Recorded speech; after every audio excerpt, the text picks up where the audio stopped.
call to order. I just want to maybe start by introducing myself. My name is John Stroud, and I am the newly elected mayor of Garrett Park, stepping into the enormous shoes of our friend and colleague, Chris Keller. The first order of business is administering the oath of office for our newly re-elected council members, Jerry Lee Bennett, Lisa Max. If you both like to stand, I can administer the oath.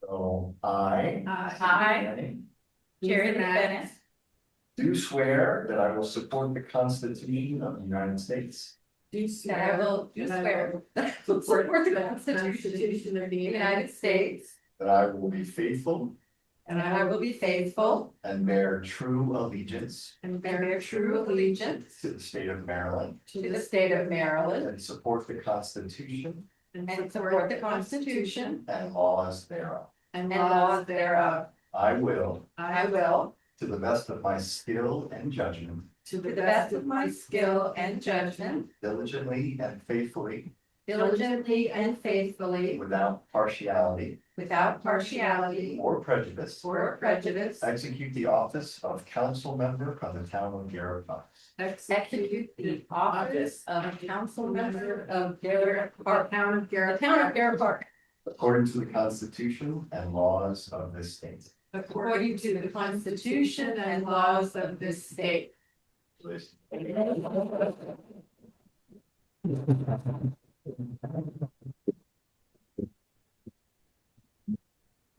I'll test, and then we can just give them.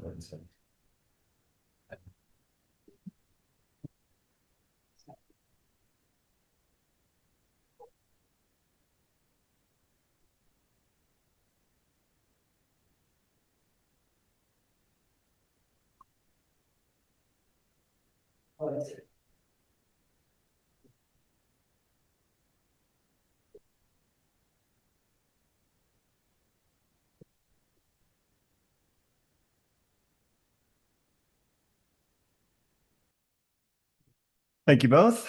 Next order of business will be approval of the agenda for tonight's meeting. I'd like to ask that the agenda be amended to include two additional items.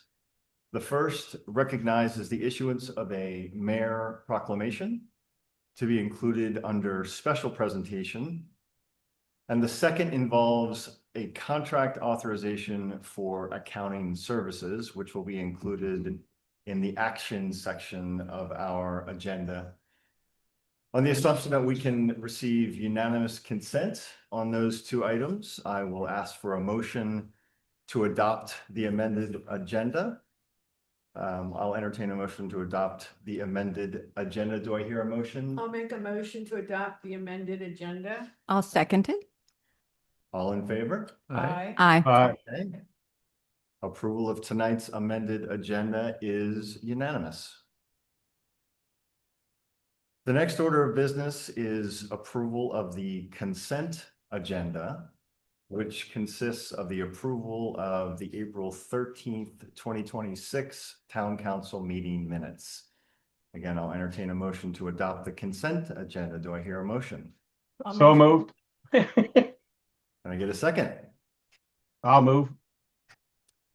All in favor? Aye. Aye. Okay, approval of the consent agenda is unanimous. The next order of business is special presentations. I believe we now have 3 this evening. The first is a report on the 2026 town election from Suzanne Kurt, Chief Judge of Elections. Suzanne, would you like to start us off? I'd like first to begin, before I give you the numbers and all that, to thank several people who were involved to make the election possible. And beginning with Steve Welker and his team from the Citizens Association, crucial role in the nominating and the candidate forum meetings. So thanks to them for taking the time to do that. The second is Mayor Keller, Barb, and Kayla for all the work they did with me behind the scenes to get ready for this year's election. And I'll talk a little bit more about that later. And then on behalf of the judges, I'd like to thank our 4 poll workers. So it was Molly Shook, Courtney Culp, Kathy Allen, and John King. So now on to the election itself. Of course, it was contested, but we treated just like a regular election. And I'd like to report the results. We had 833 qualified voters listed on our rolls this year. We had 178 ballots were cast. John Stroud received 168 ballots. Jerry Lee Bennett received 172 ballots, and Lisa Marks received 149 ballots. So those were the ballots that we counted last Monday night. And I'd like to just very briefly address some issues that we had raised last year that I think helped very much this year to make it process a little bit better. The first of all is those of you who were able to vote that day noticed that we had moved the place for the voting closer into where the town bulletin boards are. And this really helped with discussions with people who are coming to vote, the voting itself, and then the scanner in terms of privacy. So folks were not lingering in the post office lobby and having to mix in with the people who were patrons at the post office while they were voting. And I'd like to thank again Barb and the mayor for making it Mayor Keller for making it possible for to do all the things behind the scene. One of which was installing new lighting as well. We noticed last year it was a really dark day when we voted and there was no light in there. And by the time John King was like crossing names out, he practically needed flashlight to see things. So Mayor Keller and Barb moved forward with installing really nice new lighting in that area. So that helped tremendously as well. So with those 2 improvements, the more privacy and the lighting, the judges and I all agreed, and the poll workers also agreed that it was much better this year. I know they're not major improvements, but they definitely helped make things a little bit better. And the last thing we talked about last year was timing of the election via the candidates forum. And this year we did the candidates forum was a little bit earlier. So that worked to our advantage to have a few more days for people to consider things.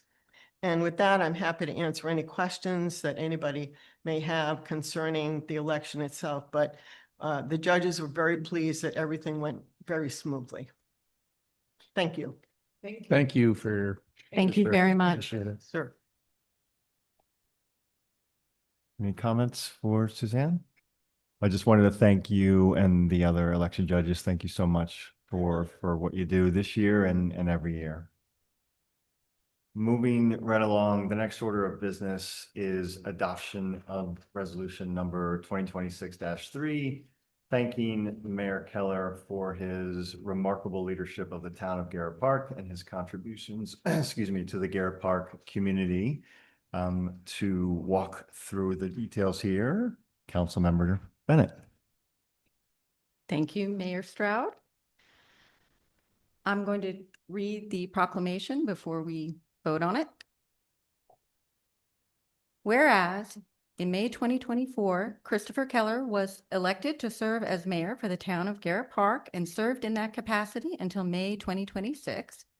And whereas during his tenure, Mayor Keller exercised thoughtfulness and discipline in serving the residents of Garrett Park and guided the town government to listen actively to community members. And whereas the Mayor Keller advocated for the formal establishment of a Parks Advisory Committee by ordinance, which was supported by the town council, resulting in increased community engagement related to park improvements.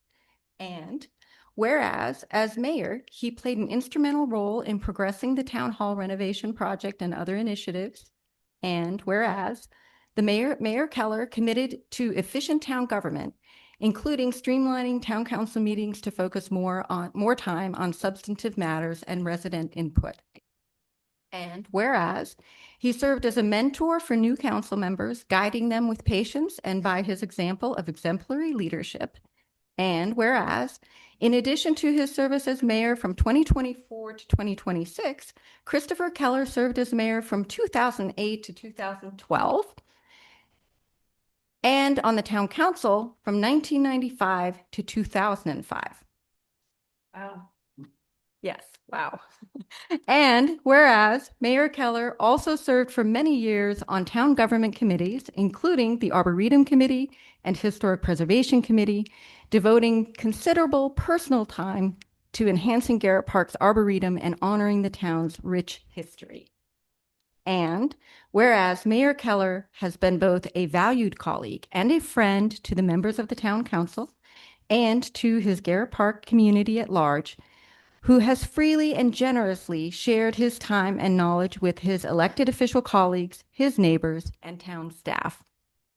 Now, therefore, be it resolved that the Town Council of the Town of Garrett Park, in conjunction with Mayor Stroud, hereby extends its sincere appreciation to Christopher Keller for his service as mayor from 2024 to 2026, and its gratitude for his many contributions and dedicated commitment to the betterment of the Garrett Park community.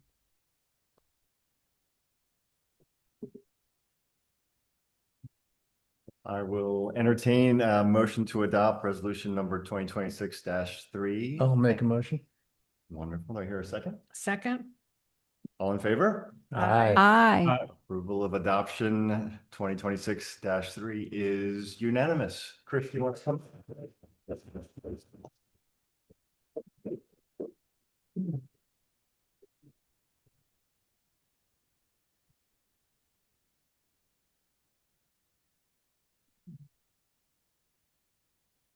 Thank you. And I'll just repeat for the record what I said a moment ago. Pleased to have served, honored to receive this thank you. And I really wish you all the best wishes going forward. Thanks. Thank you. Thanks, Chris. Denise. Thank you, Chris. Mayor Keller.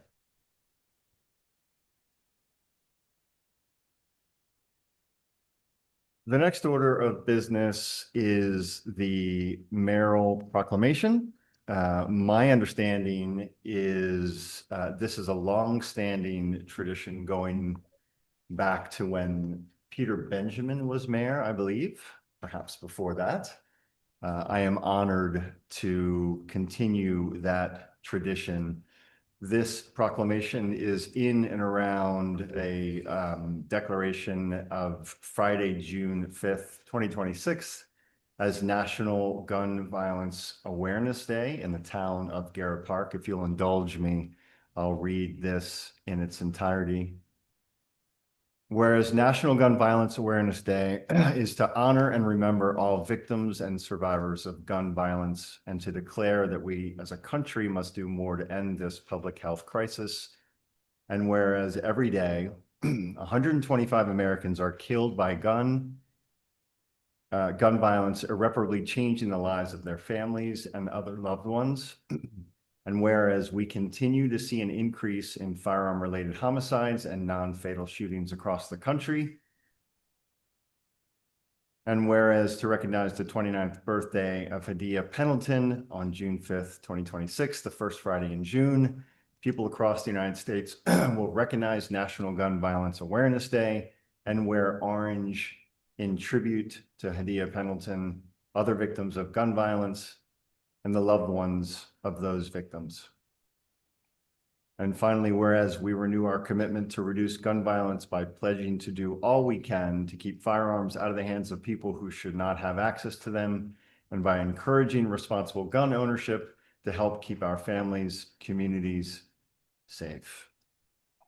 Therefore, I, John Stroud, Mayor of the town of Garrett Park, do hereby proclaim Friday, June 5th, 2026 as National Gun Violence Awareness Day in the town of Garrett Park. Thank you for indulging me for that. Barb, did I leave anything else out around that proclamation? Or are we okay? Good. Okay. Yep. Next order of business is presentations by residents. Do we have any residents? Yes, sir. Please step to the mic if you'd like and give us your name and your address, and thank you so much for coming. Indeed. My name is George C. Martin Jr., 4513 Oxford Street. I'm not to be confused. My son, George, who lives a block away, and some of you may be familiar with, that's been involved in the permit process here in Garrett Park for many years. If you don't mind, I'll look at my notes here because I think this is going to be an important meeting, even though I'm sorry that it may take a few minutes longer than a normal presentation because it's going to be an ongoing matter that this tribunal, as it were, is going to have to consider. Let me put my cane back here. Get my notes out.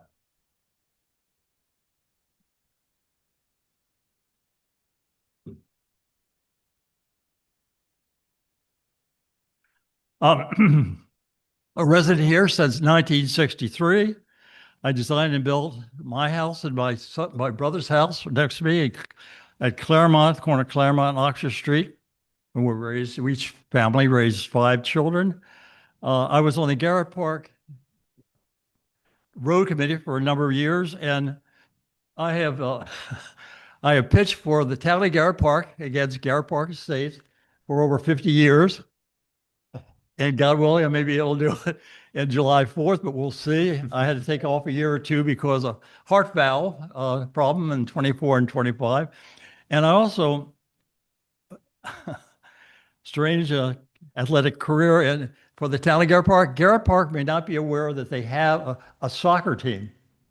And I played for 37 years from 1976 to 2013 playing soccer in the Montgomery County Rec. So because I carry a cane and I limp, I'm not here to try to get insurance coverage for my athletic career playing for the town of Garrett Park. I want to make that clear. I'm not looking for health insurance coverage for what the town may owe me because of playing soccer. Within a year of graduating from college, I entered my father's business and was a project manager on the building of Holy Cross School and Church in 1961, and have ever since then been the kind of the go-to guy for design and construction matters for the parish. Over the years, I have represented Holy Cross and having worked with Garrett Park Elementary School in their construction, Montgomery County School Construction Department, because obviously being on the border with Holy Cross, we have common interests with the town and with the elementary school. And the elementary school was landlocked, so it had a problem about its stormwater runoff. So Holy Cross, working with the Montgomery County Construction Department, we provided to the elementary school an easement through Holy Cross property. And it had other dealings with the elementary school.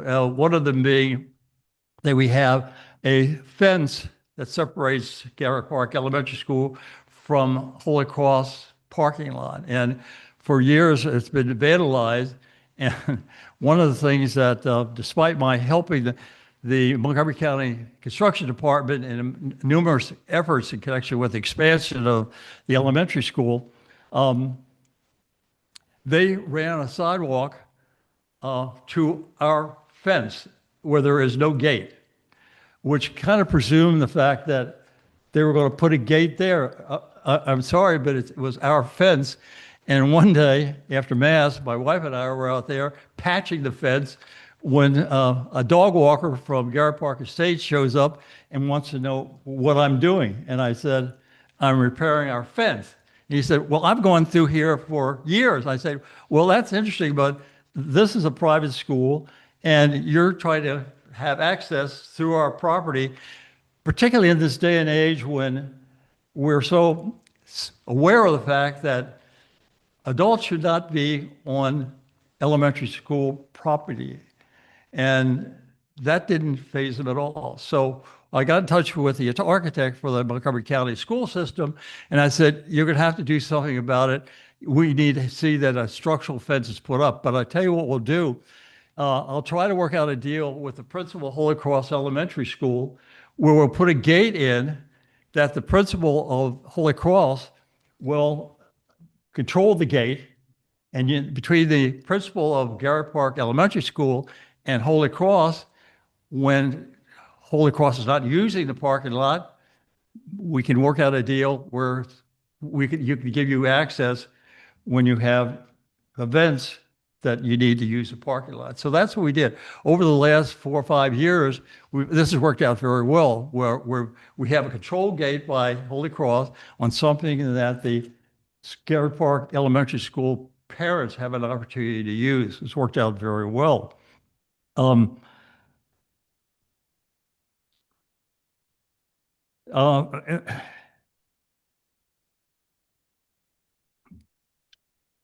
This again is an era of being also risk averse, right? And as you may or may not be aware, there has been a use over the years without Holy Cross stepping in to try to do anything about it, making use of the rear of the town hall for parking, and people have been entering off the Holy Cross property into Garrett Park for use in events that are held here. And what I'm here tonight about is having you all recognize that situation. If in fact there is, and we have a reason to be, all of us on both sides of this argument, risk averse, my parish can be subject to insurance or liability issues that should be brought to your attention, because this is a serious matter. Some of you may have been aware that when we came close, when the Montgomery County came close to completing the last edition, the Montgomery County School Systems Design Department found out about the fact that in 1961, the pastor of Holy Cross had offered to the people of Garrett Park a strip in order to have a bypass of Kenilworth Avenue for buses to, and the pastor met with the Garrett Park Council at that time, 1961, and it was decided then by the council that, wait a minute, 65, 70% of the students walked to the elementary school. We really don't need a separate entrance. Well, you can imagine what happened, because the design department said, if we had only known, that is, that if we'd only known in the preliminary design work of the last expansion of Garrett Park Elementary School, we certainly would have tried to take advantage of purchasing the land or land leasing the land for having a separate access to Garrett Park Elementary School. And it didn't take place. What I'm suggesting is that this council has to, or asking you to have some empathy for our situation at Holy Cross. That is, if we have liability for events that take place here that end up in the parking lot of Holy Cross, we're bringing this to your attention.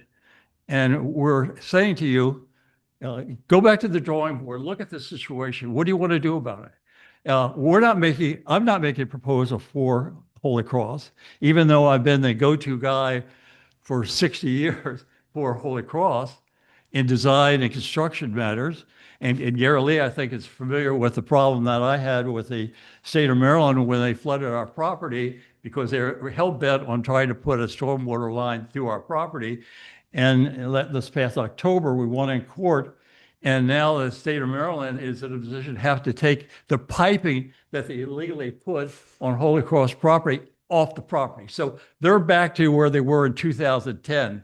In 2010, they should have run the pipe down Strathmore, elected to try to run across Holy Cross property, and did so. And the court said, nah, take the pipe off Holy Cross property. So I don't know if anybody wants to comment on what I'm talking about, but I need for you throwing the ball back in your court. I'm not making a proposal tonight as to what to do about it. I'm telling you that we need for you to be as sensitive of an issue that the Holy Cross has, particularly in 2026, because in 2023, the Diocese of Washington transferred to Holy Cross, the parish, the property of Holy Cross. That is, no longer does the property Holy Cross next door owned by the Diocese of Washington. It is now owned by the parish. So again, that we're down from level. The risks that we had before, the diocese had to absorb because they were the owners. In September of 2023, Holy Cross Parish owns the property. So again, being the go-to guy for Holy Cross, I'm saying to you, help us out with this problem. You can do something possibly for your benefit. Even for the short term, I don't know if it's kind of a whole harmless thought or some temporary arrangement until you work out a permanent arrangement as to what you would like to do. Make a proposal to Holy Cross as to how you could have permanent access, perhaps, to a section of Holy Cross parking lot for events that are here. It should be maybe a consideration since you're doing a major renovation of the town hall. Work the parking plan into your design solution, right? Any thoughts before I go? I'm just curious, what happened to the idea of having the school buses come off of Strathmore in a strip of property that's owned by the parish to come Okay, back to Garrett Park? that's a Is good that question. Table? Sure, it exists. We even did help the Montgomery County system draw plans up for that bypass. And it exists, that plan exists in the Montgomery County School Construction Department right to this day.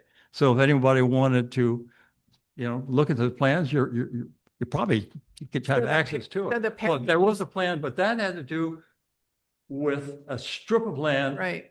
that would go to Montgomery Strathmore. County's now structural fence that is worked well for Holy Cross and for the, but to answer your question, it was a strip of land. There should be, if you're going to consider the strip for parking, then you could do the same thing, but you'd only have to deal with the entrance, how the entrance we have, or how you would separate the entrance from the use of our elementary school versus your use.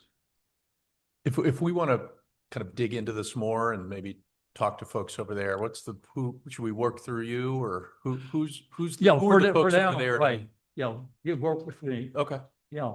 And I'm also worried about, Geraldine and I were going to write a letter to the principal of Garrett Park Elementary, asking him to ask the parish if we could run the sidewalk from the EYA townhouse development all the way up to Garrett Park. So kids who are coming from that development won't have to cross Strathmore twice, because right now the sidewalk stops before it gets to Garrett okay, Park. let me answer that question. I think Garrett Lee knows the answer to this. When we had this difficulty, I'll call it, with the state and what they did, that pipeline that ran right now down Strathmore and then dog legs across our property is in the same place as the sidewalk. So I advised the attorney for EYA. I said, we have a problem. The developer had an obligation to put the sidewalk in from the end of the development to the town of Garrett Park. That's almost 1,100 feet. Right. But at the same time that agreement was made out, there was put in money, an escrow, if EYA did not act within a 2-year period, and that would be left to then the county to put the sidewalk in. So that time has passed. So right now, the obligation to put the sidewalk in is a county obligation, but the county, knowing what the court ruled on in October of 25 knows that very likely the piping that's in Strathmore right now, or the under the future sidewalk of Strathmore, may have to come out. So you don't want to put a sidewalk in knowing that, or there's a better than 50-50 chance that the piping may be taken out. Piping may stay and then continue down Strathmore. We don't know. But right now, because of the fact there's a conflict between the piping below the sidewalk and the sidewalk itself, everything just stopped. Mr. Martin, I want to thank you for your comments. Good. Hugely important comments, and we'll address them as a council. But greatly Good. appreciate it. Thank you so much. Good, thank you. Look forward to hearing And back. thanks for your Yeah. time and attention to town hall Oh, that's that you've good. been Thank giving you. us. We appreciate it. Very good. Yeah. Thank you, Mr. Martin. Thank you, George. Any other presentations by residents? Sir?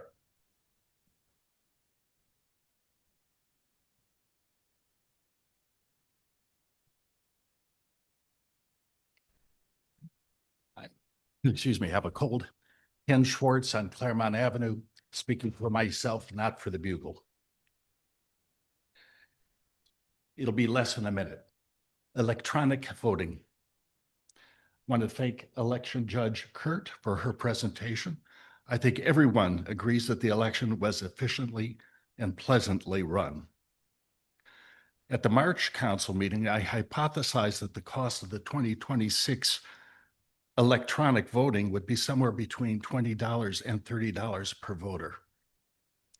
I was wrong, quite wrong. The cost of electronic voting this year was $40 per voter. The cost of the vendor was $7,174. There were 178 votes cast, as Judge Kurt had mentioned. That leads to that number, $40 per voter. In short, while the election was efficient and pleasant, in my view, it was not cost efficient. I need say no more, except perhaps the council might want to reconsider the need for electronic voting in 2027. After all, electronic voting is relatively new in Garrett Park, having been adopted just a few years ago. Thank you for your consideration. Thanks, Ken. Thank you, Ken. Thank you, Ken. Any other presentations by residents? Moving along, the next order of business is adoption of 2 ordinances related to the budget and a third item authorizing a contract for accounting services. Barb, do you want to walk us through the Sure. first of these? At your meeting in April, you introduced ordinance number 2026-3, which would constitute the second amendment to the FY 2026 budget. There have been no changes to that ordinance since introduction. Just in summary, if adopted, total revenues would increase by $190,000. Total expenses would be reduced by $29,000. The transfer to the capital budget would increase by $219,000, with that entirety of the $219,000 being booked to the capital account for the town hall renovation. I'll entertain a motion to adopt ordinance number 2026-3, amending the fiscal year 2026 budget. Do I hear a motion to adopt this ordinance? So moved. Do I hear a second? I'll second. All in favor? Aye. Aye. Unanimous. Approval of ordinance 2026-3 related to the amendment of the budget is unanimous. And the second, Barb? Yeah, so ordinance number 2026-4 would adopt the FY 2027 budget. This was introduced on April 13th. As noted in the background materials provided by staff, I am recommending that the town council amend this ordinance prior to adoption. The recommended changes would be increasing the amount of the prior year carryover, which is account 1.0, from 83,000 to 108,000. This is based on the April 30th financial data and my review of the same. Additionally, I am recommending a change to account 10.3, which is employee benefits, going from $140,910 to $149,466. We did have an employee at the very end of April change their type of coverage that they had elected. That change went into effect May 1st, and so they have opted into a higher cost coverage. Also, I'm recommending, so those two changes, I apologize, would increase the transfer to capital, which is 20.1 by $16,444 as proposed. That $16,444 would be divided as follows. $8,444 would be booked to town hall. The remaining 8,000 would be booked to 29.1.3, which is public spaces Cambria Park. As bid package is close to being released, one of the review comments we got back, and that consisted of former Mayor Keller, Councilmember Deutsch, as well as former Councilmember Stephen Paskowski, who's been helping out on this project, included a request to expand the field size by several feet. The practical consequence of that is it did trigger some modifications to the retaining wall design, which is why I've recommended putting $8,000 more in that account. And obviously, we're just trying to make sure that town hall is fully funded. So that's the short explanation of everything. But I do recommend these changes before the council adopts this ordinance. And I'd be happy to answer any questions that you all have. The retaining wall that might be needed is for this project or for the pool field project? Yeah, it is actually needed for this project, and there has always been a retaining wall in the project design. Okay, This would be on the side that borders the tracks. right. So the request has been we're already trying to maximize and increase the size of the field. A retaining wall is needed. In the back. Right, just because of the slope. Right.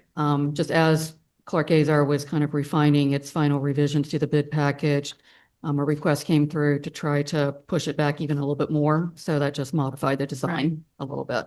That makes sense. Thank you.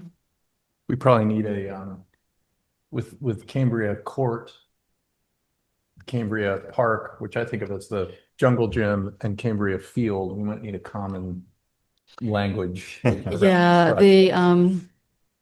the reason it's referred to in the bid package as Yeah. Cambria Park improvements because there is work that is not specifically field related, Yeah. including the Right. replacement of the fencing. Just two other items I just wanted to just mention, just for the record, is I had shared with you all that the county council is considering some changes to the structure of the income tax. County Executive Elrich included in his budget proposal to increase the county income tax. It's a piggyback county tax from 3.2 to 3.3%. As initially proposed by the county executive, it would just go into effect as kind of a blanket increase across the board. It hasn't passed yet, right? No, the county council is basically working through, they've had a straw poll last week. The county council president had proposed as an alternative, kind of a progressive income tax structure. So what that would mean is those earning over a certain income would basically pay the 3.3%. Those making less than that kind of break point, if you will, would pay less in income tax. They had a straw vote last week. It appears like this will pass. How this will impact Garrett Park's income tax is just unknown. But I did just want to note that there was also some discussion you all had back on March 3rd. That was your budget work session, as you recall. And there was a request to see if we could apply some of our program open space funds to the field improvements. That's kind of working its way through. The first step is to get on the Montgomery County kind of master plan, if you will, of program open space projects. I have requested that and gave them the Cambria Park improvements bid package because they needed some details. Once that is accepted and forwarded to the state, then basically we would need to get that approved by the Board of Public Works. So we're still kind of at the county level. I checked in with them on Friday. The gentleman How much are who you asking for? Is there a number? I'm trying to get clarity on what years would be applied. And I haven't gotten that answer. When I posed the question for a second time, I got, we don't need anything from you right now. So Is we'll just that have a to- reimbursement? It's all reimbursement based. Okay. Yeah, so I think once the county master program open space plan is forwarded to the state, what I've been told by my contact at the Department of Natural Resources, which administers program open space funds, is they'll set a project date pending going to the Board of Public Works.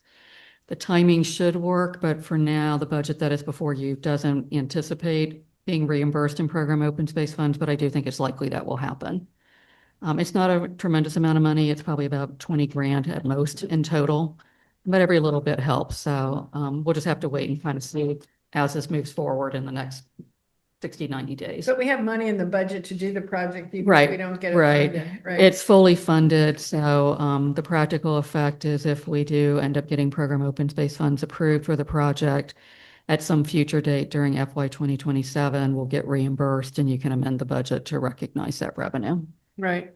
Thank you. One other budget question. Can you, I just couldn't, I lost my glasses at some point this week, but I'm missing it somewhere. I just want to make sure the Cambria Court Oh, sure. request is in there. I'm sure it is, but It is. What If you- category does that fall under? It goes under, if you look at the capital budget accounts, and it doesn't really matter whether you look at the version as introduced or the version as I'm proposing to be revised. It's It the, it's shows the up- last page. Yeah, it's the very last page and it shows up in account 32.6, What's that number?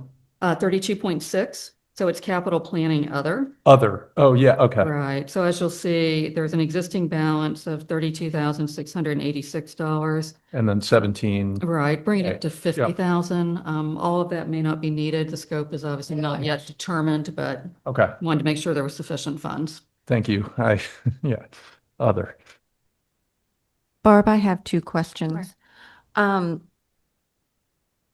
I know we'll be discussing the contract for accounting services later, but I wanted to understand how your projections for accounting services are reflected in the current budget before us. It was an estimate before any recommendation was to be made. So it shows up in account 11.4.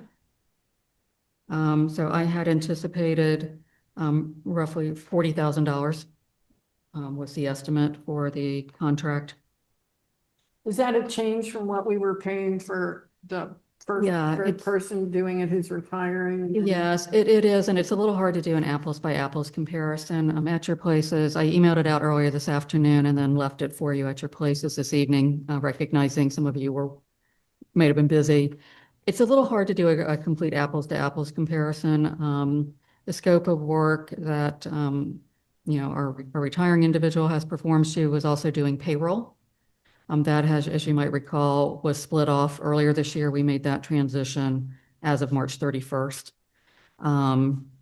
And then we're also going through some changes on the IT side that's been in the works anyway. Kind of to put it simply, she was doing work in QuickBooks, which is what the town uses for its financial accounting transactions, our general ledger, if you will.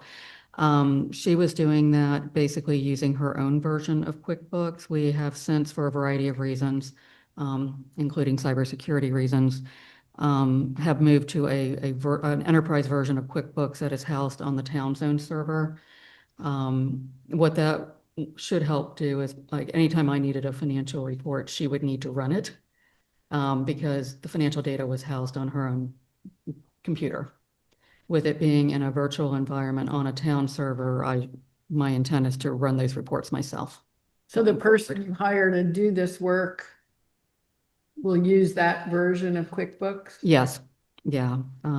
Basically, it goes through the same backup processes. Yes, all the town data is basically protected under, and it also just provides access to someone like me, rather than having to have the report run for me. I can run them myself. So the initial amount, which we'll get to in your next agenda item, is likely is less than what we have paid Ms. Retke in recent years. But I think it's hard to do an apples to apples comparison because the scope of work is different as well. Right, because aren't we separating out payroll and she was doing both, right? She was doing both, yeah. So payroll transitioned to another vendor as of March 31st because payroll taxes, those who don't know, they're filed quarterly. So it was cleaner. Mary recommended, as well as the company we went to, Valley Processing, doing it, letting Mary sort of file the quarterly tax reports for the quarter that ended March 31st, and then starting with the new company. So I think we've done 4 payrolls now with them. Mhm. Yeah. So What do it you will, think- Okay, go ahead. please go ahead. Caroline. It's okay, go ahead. No, I just wanted to understand what we're paying for payroll and then what you're budgeting for the other Yeah, financial services. I can try to look it up if you'd like, but payroll is roughly, you pay on a per payroll processing basis. Right? It's roughly, with our current staffing, roughly $50 per payroll processing. And then there's. In total, not per person, right? That's the entire payroll that Right. is run on a biweekly basis. And then there will be a minor additional fee for the issuance of the W-2s. Okay. Okay, so that payroll cost combined with the accounting services adds up to the $40,000? I actually budgeted the payroll as a separate item in my spreadsheet that I work on. It's a couple $1,000s, basically. So the And- 40,000 was considered pure accounting. And that includes, if necessary, and there will be some transition coordination between Mary and the new company for the accounting services. So estimating between FY '26 payroll and accounting combined and FY '27, Mhm. what is our delta approximately? Expected or estimated delta? I realize we're Yeah, not yet there. If you can give me a minute, I can look it up. Okay. I don't want to speak.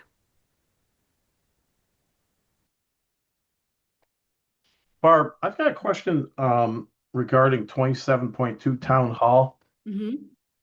I assume that the numbers there on that line were prior to us approving ordinance 26.3, the one we just did. Is that correct? That's correct, because until you adopt the budget ordinance, and it takes 21 days, as you know, for the ordinance to become effective. Yes, what is showing currently is what is available now. It does not include what would be added to the account by the budget amendment. Okay, great. That's what I thought. Thank you. Yeah, so at this juncture, I think between the budget amendment and the minute amount of that we're adding for in the proposed revision to the 2027 budget, we basically, for the most part, are largely funded based on the estimate that you all received back in September. And that includes the money that we're getting from the state? The Yeah, grant? no, the state will basically show up on the revenue side of things. So essentially, we have to front all the cost for town hall and then Then we be get reimbursed, reimbursed, right? Right, Jerry, I'm trying to get to the right tab to answer your question. So for 2027, I have in the budget $1,500 for payroll services, and then $40,000 for accounting services. In 2025, Mary's costs have varied from year to year, and that information is at your place at the dais. But in 2025, we paid $41,860 to Red K Accounting Services. So it's pretty close. Pretty to the close, same. yeah. Yeah. And that was several years ago. So yeah, very Okay. similar. That's helpful, thank you. Okay. I had one more Sure. question. For our IT services, what is our contract structure? Is that multiple contracts or? We have, it depends, like what is booked in there is a combination of things that we purchase through Island Joe, as well as the cost of website hosting, which is a different company. Okay, and what are the timeframes for those contracts getting reviewed and renegotiated? That is up to you. So most of what is, I'm trying to see if I can bring this up. I apologize. I would have had this already ready for you. Give me a minute. Jerry, your question is, are we locked into contracts? Right, I just wanted to Right. understand that dollar amount. Mhm. Well, and better. Yeah, so hosting is probably, my guess is a small sliver of Mhm. that it- total, right? Island Joe is yeah, the website hosting is very, it's very it's minimal. minimal. Yeah. So what is included in this line item is going to be Help desk services, so every device that is issued through the town has a help desk contract. It is includes the server managed security, Azure, which is a Microsoft virtual environment, firewall, the switch, wireless access points. There's some Zscaler Epic, which is also part of the security. Mimecast, which is another security related thing, Bitwarden backup services, managed backup, and Nessus scanning, which is also cybersecurity related. Also, so those are all kind of services. There is also our all of our Microsoft licensing. Does that include QuickBooks? That we just had to pay for the Yeah. license for QuickBooks? Yeah, QuickBooks is more, we treat that like Adobe, which is more just a subscription kind of service. So I believe, Lisa, that's, I think, in just the general office stuff, I believe. Okay. We also, I think I mentioned this at your last meeting, there are 2 scheduled equipment replacements in FY 2027. I believe those are both in archives, I think. Don't quote me on that, but I think those are archive related. That's helpful. Thank you. So what is the timing for the, what's the period of performance for the contracts currently? For the Island Joe in particular? I think they're like many of our professional contracts, whether that was with Ms. Rutke, her contract was structured the same way, Phil Normandy. Most of our contracts do not have an end. I think certainly on the IT side, given that all our licensing and everything is through there, it would take some time. Okay. I believe Island Joe was brought on board, I believe, during Gene Swearingen's tenure. Bill Normandy goes back to the 1990s, and I think Ron Bolt does as well. So I think Gene was here, somebody might have to help me, like 2015 to 2018, so sometime in that time frame. Okay.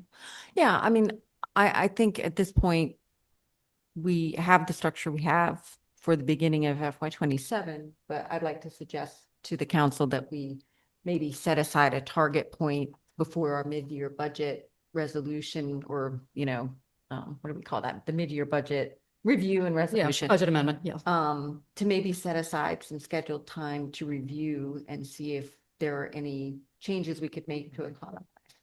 Yeah. But not get bids from other vendors.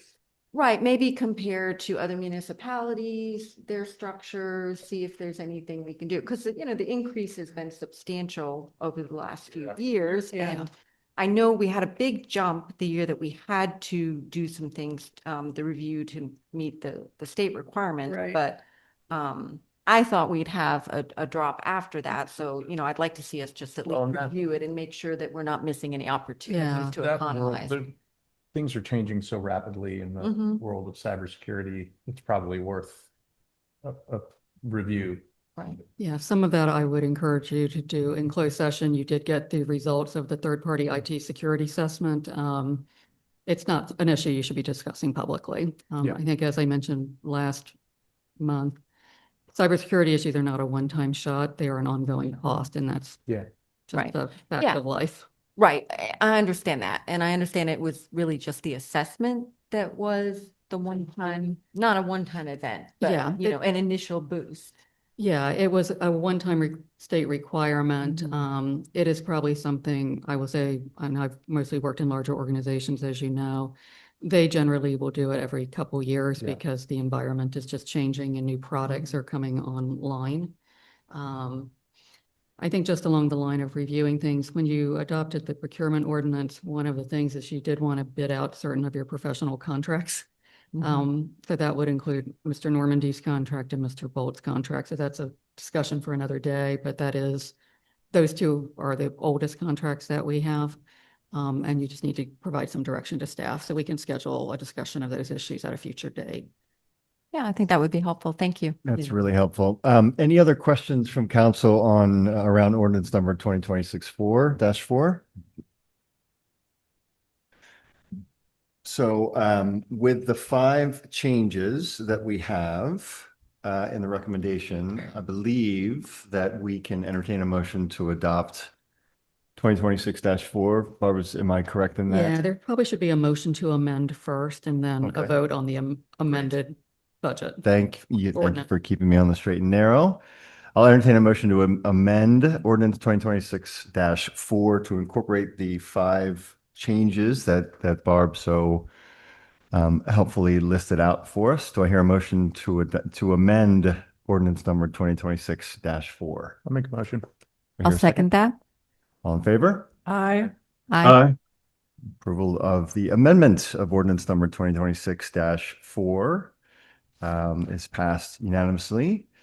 Now that we have the amendment in place, I will entertain a motion to adopt the amended ordinance number 2026-4, adopting the operating budgets and capital budgets for the year beginning July 1st, 2026, ending June 30, 2027. Do I hear a motion to adopt this ordinance? I'll make the motion to adopt the ordinance. I'll second. Great. All in favor? Aye. Aye. Fantastic. Approval of ordinance number 2026-4 is unanimous. Barb, the third item is authorization of a new contract for accounting services. I know that you touched on it briefly. I was going to say this is a nice segue. So as you all know, Mary Rutke informed us earlier this year that she would be stepping back. It's been, as I mentioned, kind of a gradual process with payroll going first. So that was transitioned as of March 31st. At the same time, while we were also just changing the environment in which the new accounting firm, well, Mary as well, would be working. This is a professional service. So basically, I got some recommendations from a couple people. One of the vendors along the way kind of stopped responding to questions. So what I'm recommending tonight would be supporting strategies. As I mentioned in the information I sent to you earlier today via email, and it's also at your place at the dais. This would be, their model basically is to have a monthly retainer fee based on the workload that the client represents. So they sent us a questionnaire. Their proposal was based on the transactions that Mary outlined for them. Their quoted figure based on that workload is $3,200 a month. As part of that, they would also be staffing the audit for the town. There's some of the work I do on that, but a lot of that is obviously done by our accounting firm in terms of interfacing with the third-party auditors. So we're going to change auditors? No, the auditors would be the same. It would just be that $3,200 retainer covers not only maintaining the town's general ledger, basically handling our bill payment, as well as staffing the annual financial audit that is done, which is required by both the charter and by state law. So Mary basically was a primary interface with the auditors in addition to myself. So that would switch to this firm. There is a $3,200 sort of onboarding, and they call it something fancier than that, but it's essentially an onboarding fee to get everything in place. The model for both the payroll company that we recently went with, as well as this firm, they do not ask you to sign binding contracts. Both firms do not have that business model. Basically, as proposed, which is a change I requested, their original proposal had a 30-day notice cancellation period for either party. Mayor Stroud and I were talking last week. That would certainly, not that I think we're going to be dumped, but 30 days would not be much time to change. That would be a scramble. Yeah. We'd be scrambling, and it's too important of a function. So basically they call it a one-time engagement implementation fee, which is essentially the onboarding cost of setting everything up of $3,200. The monthly retainer would be $3,200. In the information I sent to you earlier today, as well as your place at the dais, I did provide some historical information on what we've paid Rutke Accounting Services. There would be some cost in addition to that $3,200 a month because Mary will certainly need to be an integral part of this transition. And that would basically be on an hourly basis, depending on how much time she actually spends. Kayla kindly checked references for me. This is obviously, it may seem like a couple months is a long time, but not when you're trying to transition basically your payroll and your accounting services. So Kayla checked references. She can provide more detail, but suffice to say, they were very, very positive. Does this firm do other small towns like ours? They do a lot of town, local governments in Pennsylvania. I'm not aware of any in Maryland, but they do a lot of nonprofit work as well. Would you, when you would work with Mary, I mean, obviously she was here, but how often, was it all remote? Was it Or what? was it mostly remote, the way you interacted with her? I think because she lives in town. Yeah, You had the luxury of, Yeah, so she would, she had a folder in the office where Yeah. we would put any invoices that came in. She would usually come pick those up personally because she was downstairs. getting her mail. Getting her mail. That is 100% correct. The other firm that I spoke with would have been the same thing. They do everything kind of electronically. okay. So I've had some initial discussions, with our auditing firm in terms of how we're structuring things going forward.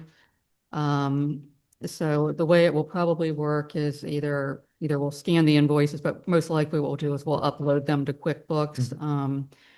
Jeanette will likely do that because she is not a signatory on the bank account, such as Kayla, the mayor, and I are.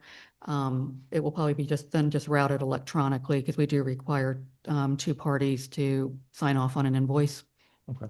Um, So you all aren't concerned with working with a no, company outside of. no.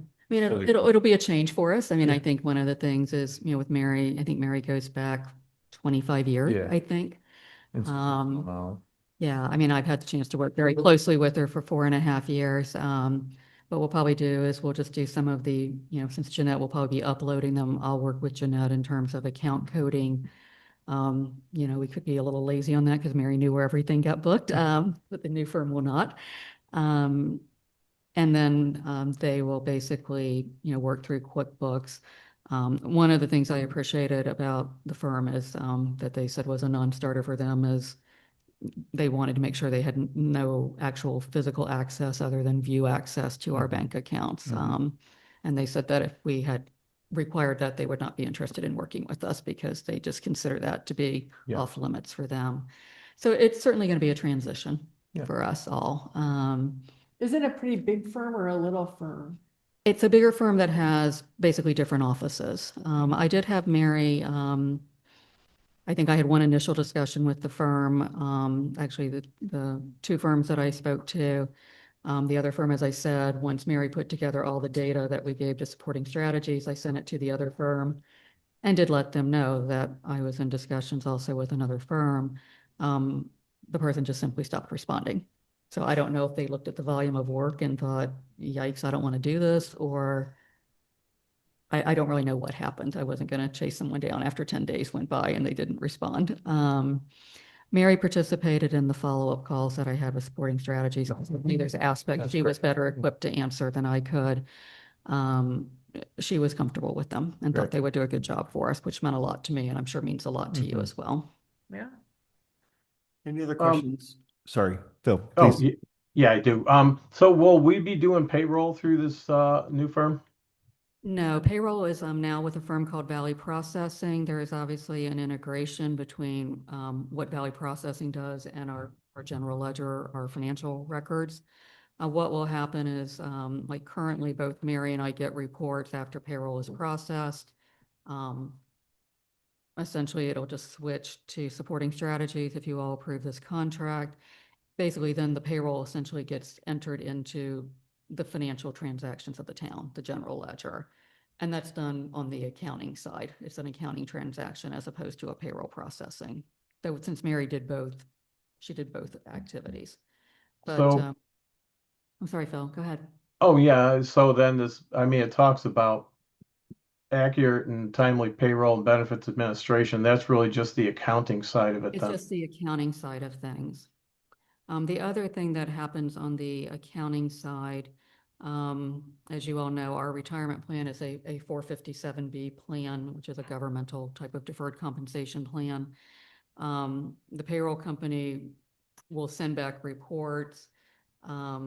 This is still part of the transition we're working on a little bit, but Mary will basically make the contribution on behalf of each employee to Mission Square Retirement, which is the company where our 457B plan is housed. We're still trying to navigate a little bit who does what, because Kayla is a signatory on the bank account. I am. We're both participants in the plan. So we're just trying to make sure there's separation, just for strong internal controls between anything that Kayla and I have access to, and not being a party to any kind of financial transactions. Trying to separate that out. Any other questions around the switch? Well, we hate to lose Mary. Please give her our best.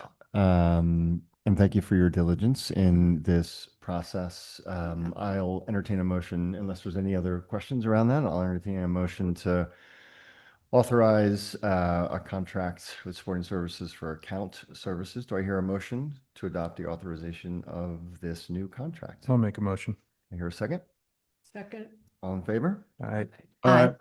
Okay, unanimous. Approval of the authorization to contract with supporting strategies for accounting services is unanimous. Barb, we keep the spotlight on you for the town managers. Probably getting a little tired of hearing from me. I'll try to keep it brief. So included in your agenda packet is the financial report for the month of April.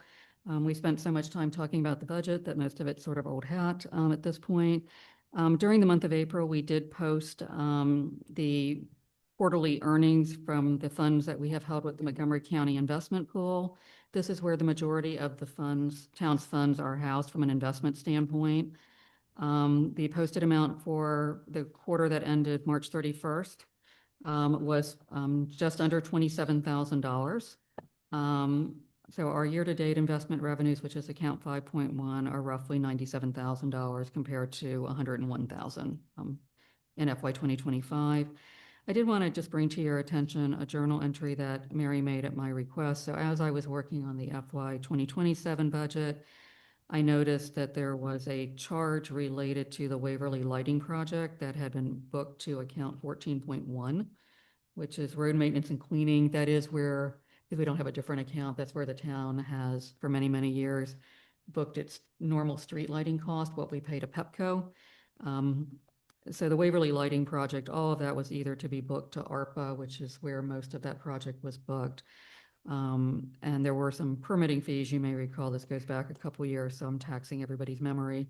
But basically, what wasn't able to be covered by the ARPA funds was to be booked to the capital utilities account. So that journal entry was made. So I just wanted to bring it to your attention, because if you looked at the April report compared to the March, the balance in 14.1 went down, and that's why. Just a brief update on. Barb, may I ask you a question about that, since you brought it up?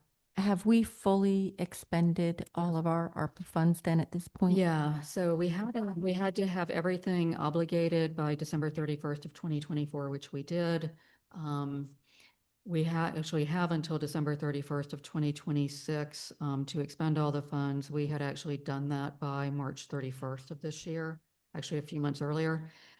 So there is an annual treasury report that I have to file. I just did the one that runs from April 1st to March 31st. Once that was filed, everything was shown as expended. So there was a question at the end, are you ready for project closeout, which is essentially the sign to the Treasury Department that they can, I guess, make us do whatever we have to do. So yes, we are ready for closeout. I've informed Treasury of that. At this point, I'm just making sure that all the payment receipts for all the invoices are basically housed in one place. So we used all the money. We used it all, every That's penny, fantastic. every penny. Yeah. And- Well done. Yeah, Yay. it was glad to have it behind us. Yeah, we'll see what the closeout process is. We need to have everything in order and hold everything for at least 5 years, which is a fairly common kind of grant look back period, as Jerry probably is well aware. Given that even some of the local governments in Montgomery County, some of which got 50-some million dollars, if I was going to be an auditor for the Treasury Department, I would focus on someone who had a lot more money than us. ready. We'll be ready for it. Yeah. So Yendell Park, if you haven't been by, things are progressing well.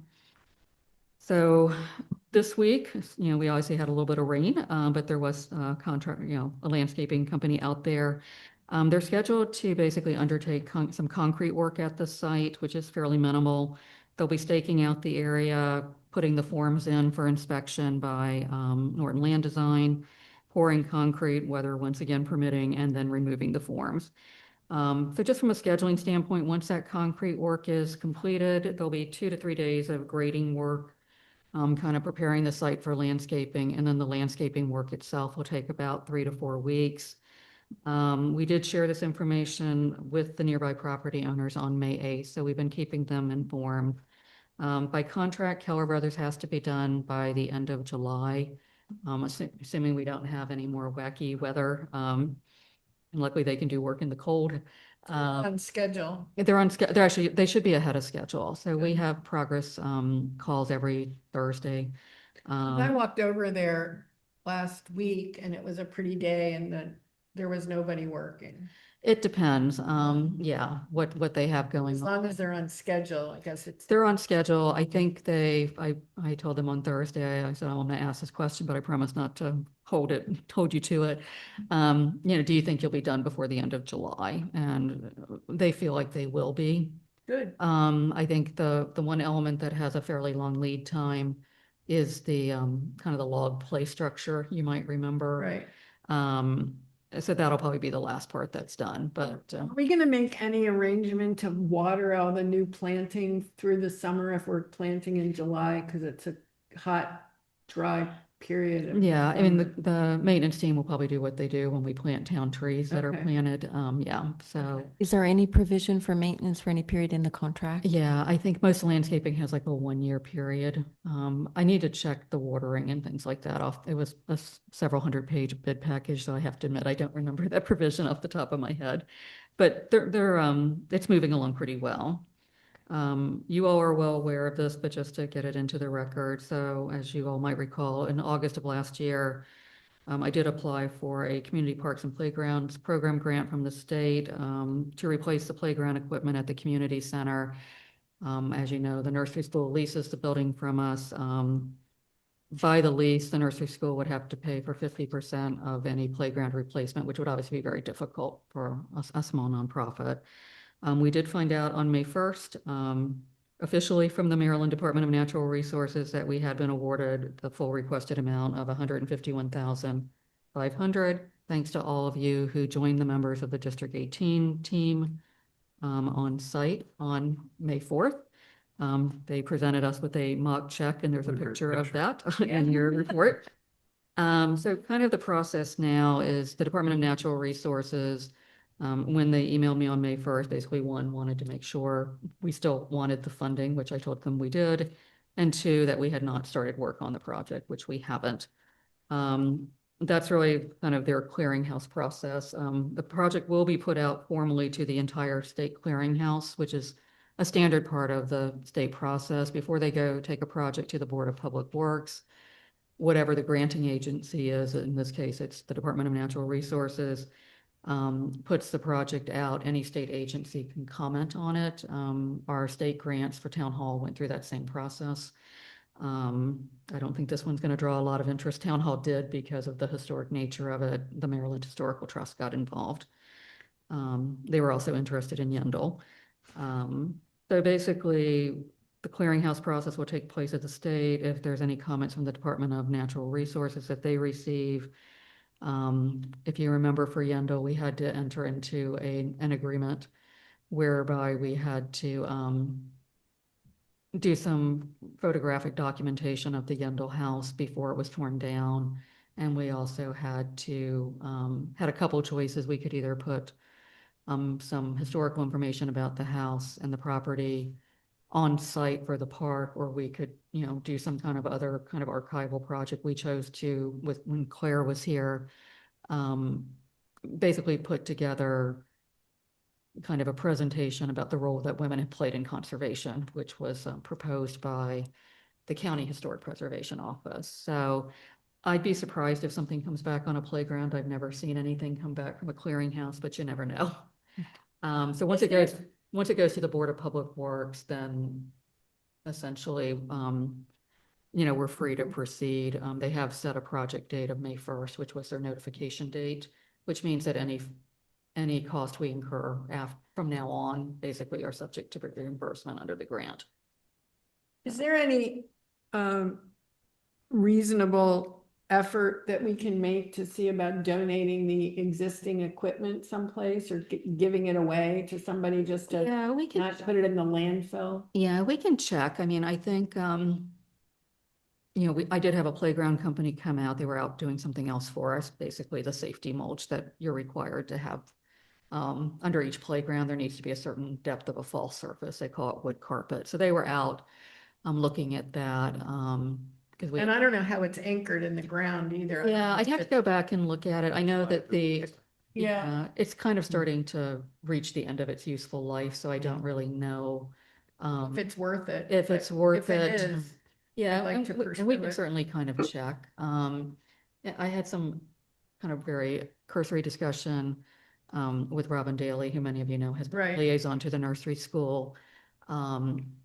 Probably the best time to install equipment there is probably like in the month of August. Right, So we're not going to hit this August probably. I think just because we want to have some discussion, both with the community as well as certainly with the nursery school. so we haven't picked the new equipment yet. No, I did have, Playground Specialist is a company that they're based in Thurmont. They do a lot of the playgrounds in the broad metropolitan area. Basically, when I was trying to get some tentative pricing of what we might look at. So when I started my discussions with the nursery school before the grant application, we were just trying to get some pricing just so that they could plan, because under the lease, they would be on the hook for 50%. They had asked for some renderings or something just because they were going to start capital fundraising. So Playground Specialist, didn't charge us anything. They just did a couple ideas based on their knowledge of the site. So when we got around to the grant cycle opening back up again, I just picked the most expensive one, quite frankly. So what do we think the equipment is gonna cost? I think by the time equipment's removed, purchased, installed, Right. and the wood, that's where the 151,500 came from. So we think we can do it for that number? Yeah, and Okay. the thing about playgrounds is they're scalable. So typically what you will do is, I mean, if you have, like, we had some park when I was working up in Westminster that had a certain history. So there was sort of a theme that the playground was supposed to have. But typically you'll kind of put it out if you choose to bid it. There are certainly playground specialists, for example, has a competitively awarded contract with Montgomery Park. So that's a discussion we can have at a future date, whether you want to put it out to bid or write a contract. Because I remember we replaced the slide at Cambria and it was 60-some thousand dollars for one slide. Yeah, no, the slide was about 12.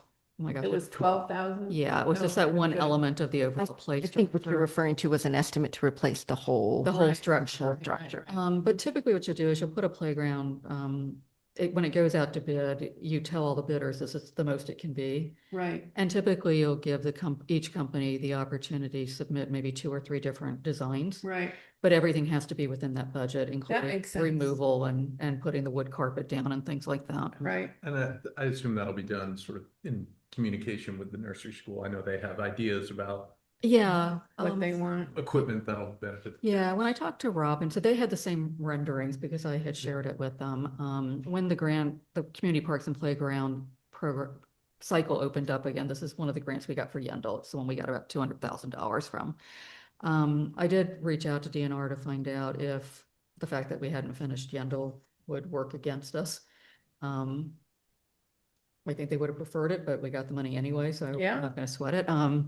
But yeah, I talked to the nursery school with Robin and basically just said, look at the renderings. Yeah. If you've got some ideas, we'll probably shoot for next August. Yeah. Next August. Next August, Thanks, Scott. yeah. What I'd Right. like to do is have the company identified several months in advance of that.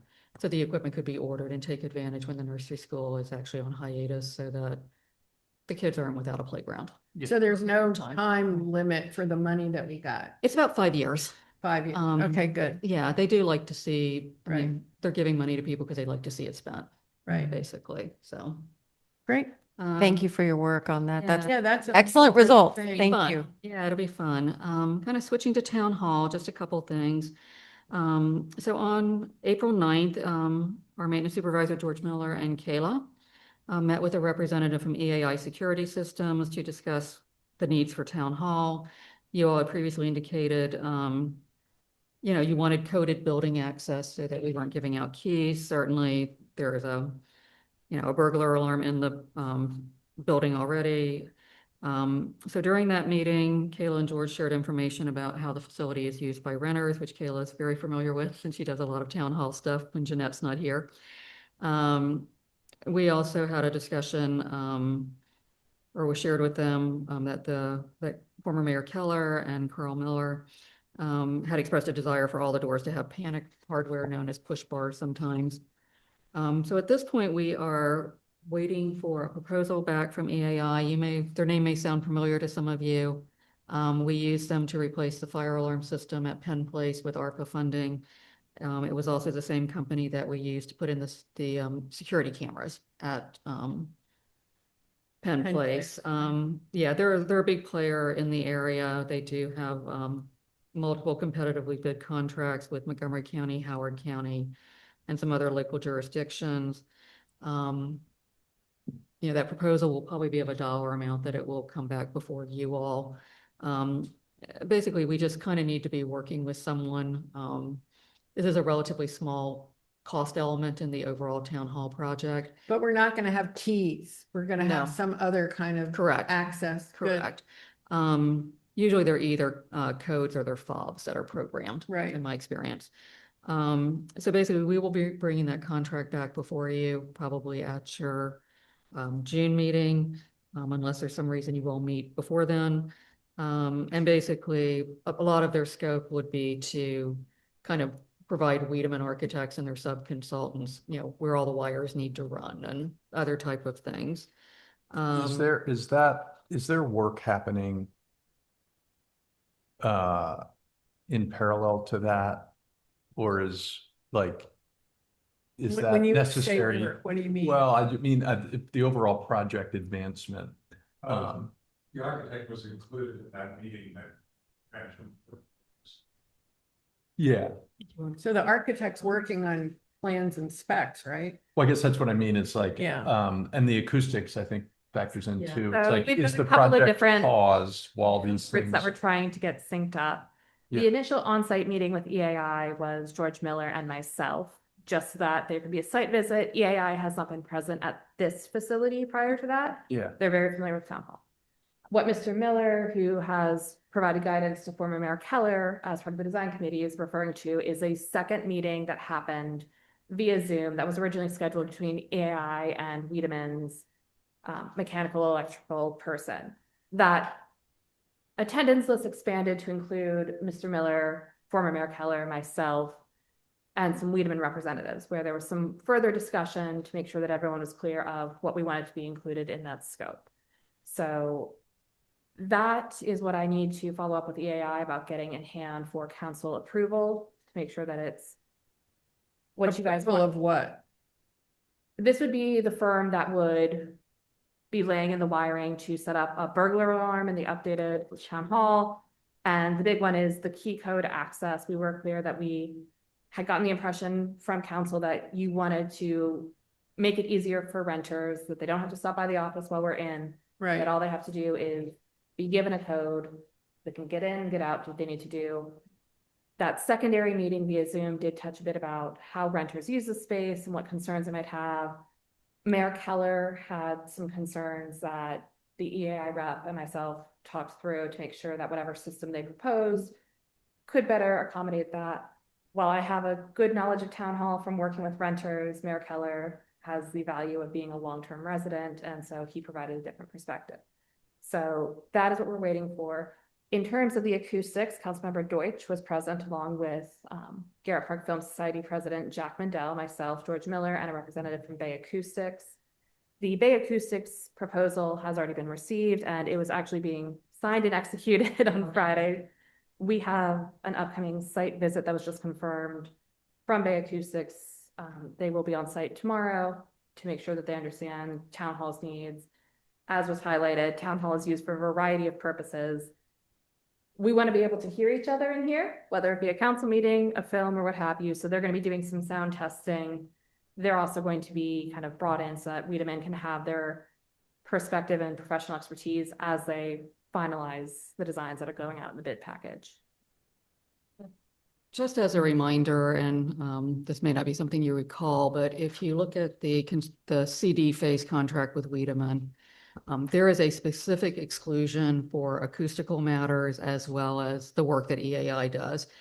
So there's coordination that needs to be done. So basically, as Kayla was saying, the outcome of both of these contracts will be to feed the information to Wiedemann and its subconsultants that they need to put into the construction drawings. So, right. So we're sort of paused in the overall project while we address these two. I think Bay It's- Acoustics appears to be moving very, very rapidly. Yeah, I expect that'll be. pretty- Yeah, I mean, I think, knowing how busy your schedules are, I mean, if we get something from EAI and you all were amenable to a special meeting just to approve that contract, I think Wiedemann would be very happy. to have Well, in a you few do that. minutes, we'll be discussing that possibility with some of the council, Yep. Yeah. filling the council seat. So the more we Yeah, pump so- into that. Yeah, I think the sooner we can, Yeah. like I say, the Bay Acoustics contract, I signed it on Friday. We're waiting for EAI. I do expect it will be out of a dollar amount that will likely exceed what Mayor Stroud or I could sign. So yeah, I think we'll just keep you informed when that comes in, but the sooner that could be executed, if we didn't have to wait a month, that would be ideal. And just for my colleagues, I handed out the Bay Acoustics. I think you got it by email, but their proposal. And Great. really the idea here is, thinking about big, large events like the town dinner and how loud it gets, town meetings, and really, making sure we're addressing the acoustics in the best way possible, but also using the knowledge that they'll give us based on some of the measurements they take and the 3D modeling they do to make decisions about some of the tech, speakers, things. Are they gonna do this room and the back room? They're doing this room, as I understand. Are we covering the back room too? I actually don't. It's this. Yeah. Yeah. I think we should do both. Okay. Yeah, so thank you to Councilmember Deutsch for bringing Bay Acoustics Thank to you. our Thanks, attention. Kayla, for Yeah. really helping move that along.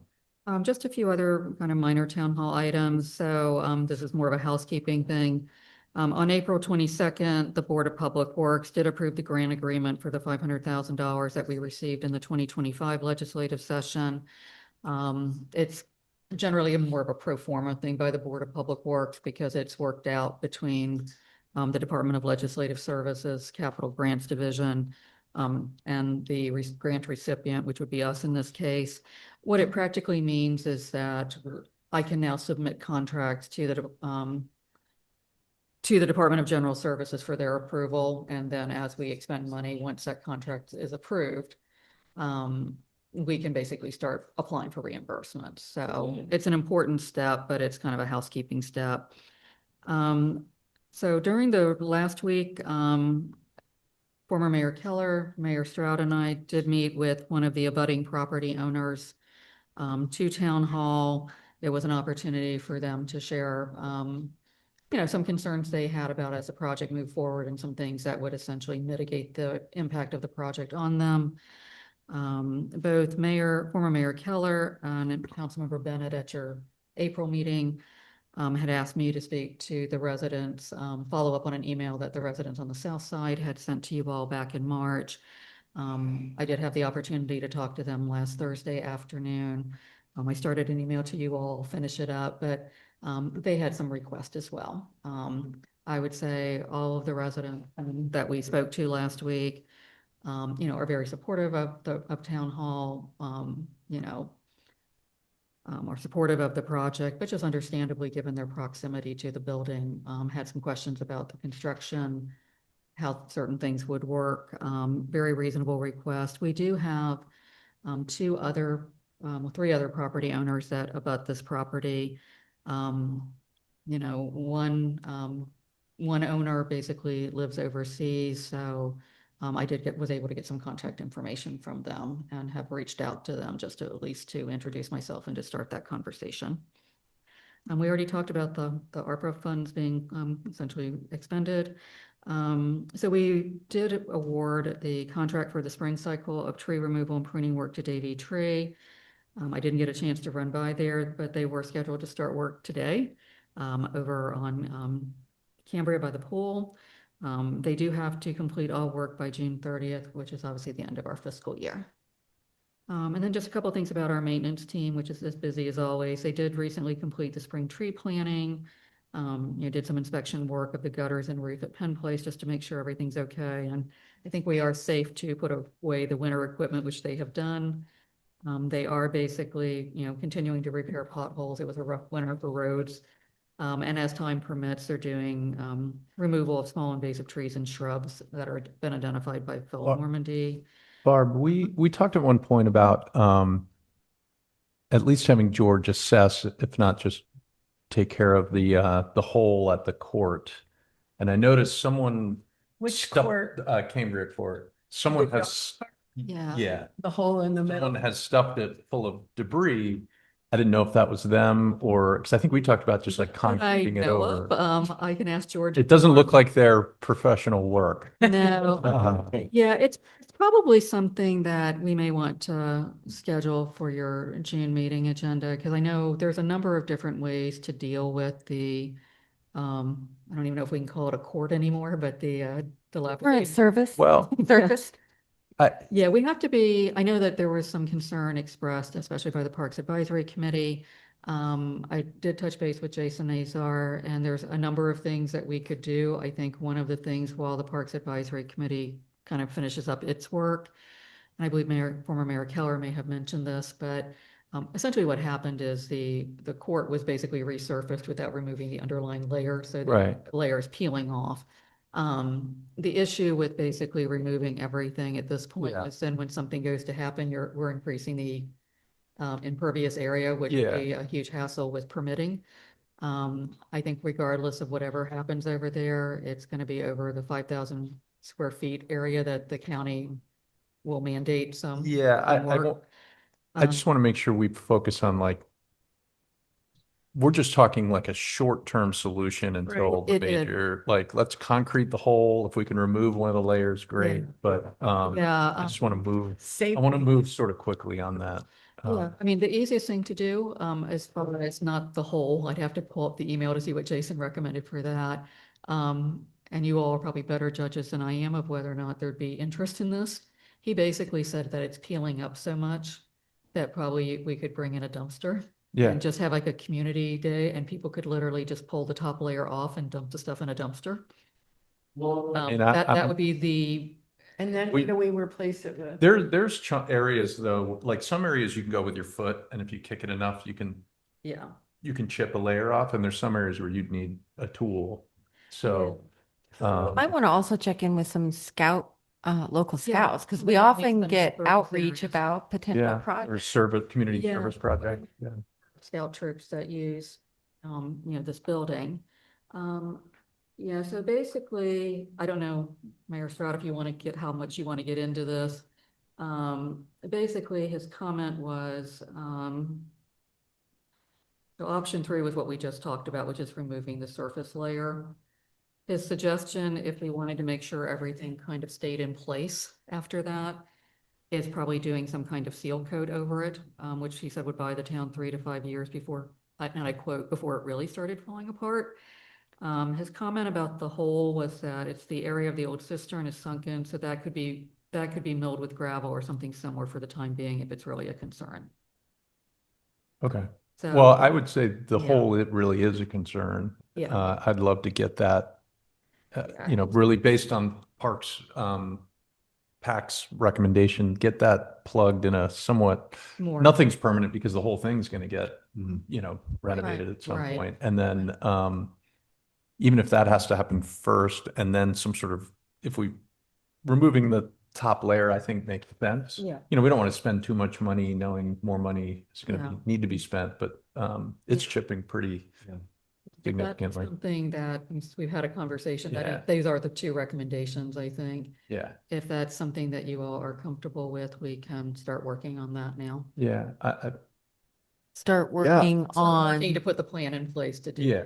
Yeah, I think it's paramount to have the communication between the Parks Committee and Jason in, there's kind of, there's two steps, right? The first is addressing any dangers that are there, trying to minimize costs while making sure safety is not compromised, knowing that this larger project will be on the heels of that. But are you guys you're coordinating with Jason to the extent that he's offering these options, or is this something that's kind of happening now? Nothing's happening right now. Basically, I think after this came up, I think was Naveed here in March, I think. I can't remember. Yeah, it's whatever. I believe it was March. I believe it was Yeah. after the March meeting I had. Might have been February. Had an exchange. Jason was out here looking Yeah. at something related to the shed, and I said, hey, That's while right. you're here, can you go run over and look at this? And then he followed up with an email outlining several Well, options. and also Jason, he was occupied a bit with Cambria Right. Field, which I certainly understand, but I mean, I'm happy to follow up with him. Yeah. I guess I didn't know if it was a Jason issue or like a George Miller just needs to go and like This is probably. cement the hole. Yeah, George and I had talked and agreed it would be helpful to get Jason's input, and Okay. George went over there with Jason. Jason then followed up in an email. So there were a number of different options, I think, what we just talked about, which is kind of peeling up the top layer. Yeah, And possibly seal coating if we need to keep it Yeah. in place There's for a some hole. period of. we probably don't need. And then there's the hole. Yeah.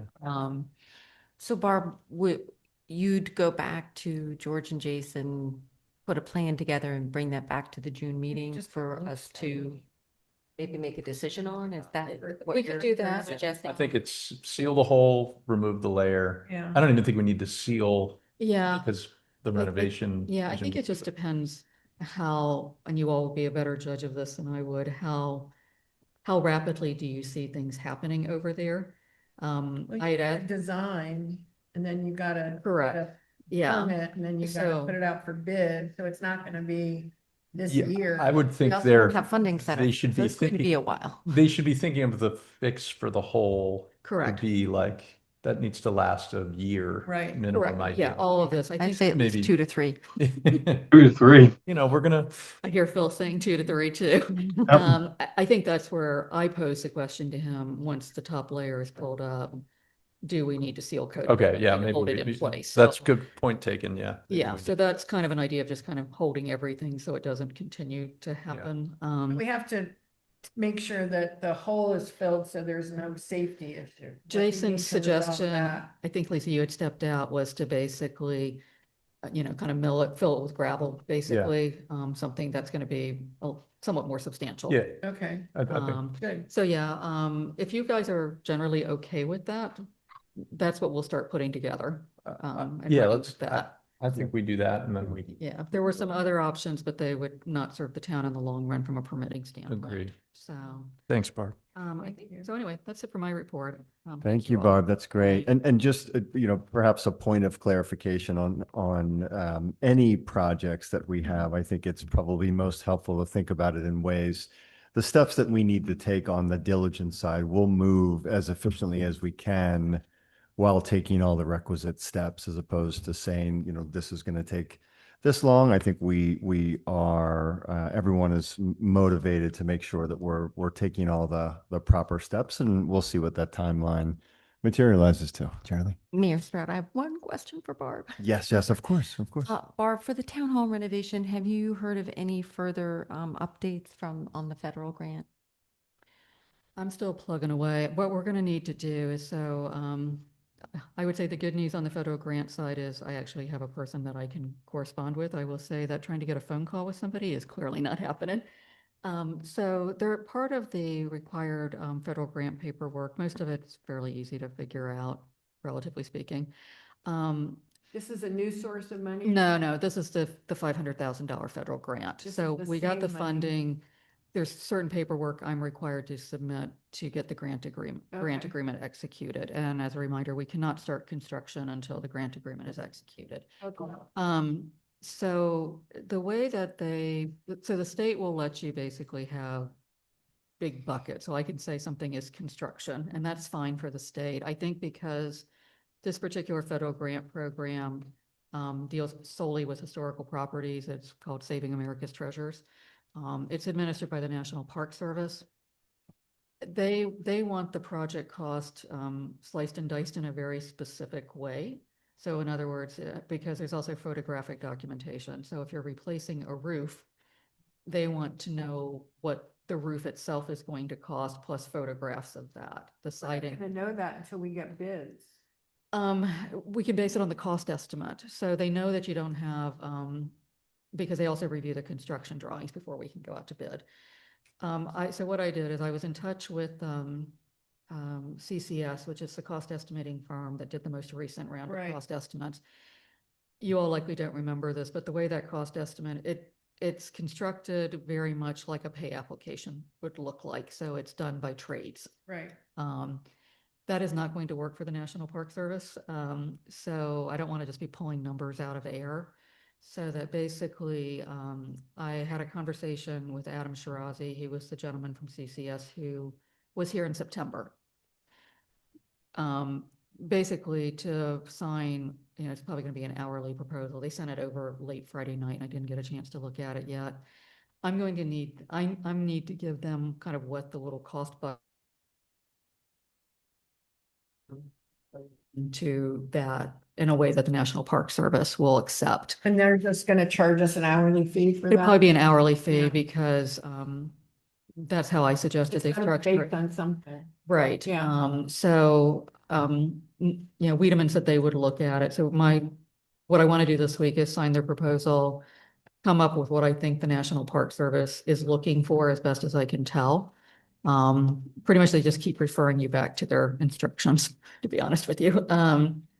And then CCS said it would probably take maybe within the, depending on how many buckets I give them and how complicated it is for them, that they should probably be able to get something back to me within 2 weeks, which means that that's really the complicating factor in terms of getting the grant agreement paperwork in. We have to do it. We don't have a choice. We don't have a choice, as I said to Greg Wiedemann, because there are some timing issues. We cannot proceed without the grant agreement executed. The National Park Service needs to look at the drawings. So, that's probably about a 120-day process from the day they get my paperwork in. It just depends. It's about 90 to 120 days. As I told Greg Wiedemann, it feels a lot like a hassle right now. If it were $10,000, we would have walked away a long time ago. Yeah. It's $500,000. Yeah. So Right. I think the You have best, to jump through the hoop, yeah, and it's definitely much more of a hoop than the state was. right? So kudos to state of Maryland. They make it really easy. So. Great, thank you. Thank you, Barb. Greatly appreciated. Unfinished business. Do we have any unfinished business? I don't believe we do. The next order of business is new business in front of the council. Tonight, we will discuss the process for filling the current vacancy we have on the town council. We are fortunate enough to have multiple indications of interest at this point for the vacant town council seat. And going through this process, to me, I am grateful because, we are a town that continues to thrive because our residents take an impassioned interest in seeing improvements and wanting to participate.